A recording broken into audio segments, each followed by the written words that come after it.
একটা খুব গুরুত্বপূর্ণ কথা, উচ্চতা। উচ্চতায় উঠলে আমরা সবাই কিন্তু কিছু না কিছু হলেও পাল্টে যাই।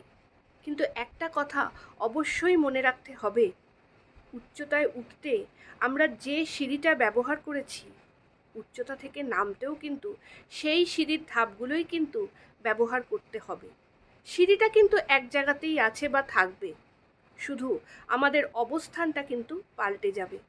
সেজন্য উচ্চতায় যখন আমরা শিখরে উঠে যাই, তখন অনেকেই আমরা যে সিঁড়ির ধাপগুলো দিয়ে উঠে এসেছি সেগুলোকে ভুলে যাই। আসল কথা হচ্ছে, এই ধাপটাই কিন্তু আমাকে বা তোমাকে ওই ওপরে উঠতে সাহায্য করেছে। সেজন্য জীবনের প্রত্যেকটা ধাপকেই কিন্তু আমাদের সমানভাবে সম্মান করা উচিত এবং গুরুত্ব দেওয়া উচিত। এই প্রত্যেকটা ধাপের সমষ্টিতেই কিন্তু আমরা একদিন এভারেস্টের শিখরে উঠতে পারবো এবং সেই শিখরে আমাদের থাকাটাকে বজায় রাখতে পারবো। ঠিক বললাম কি না?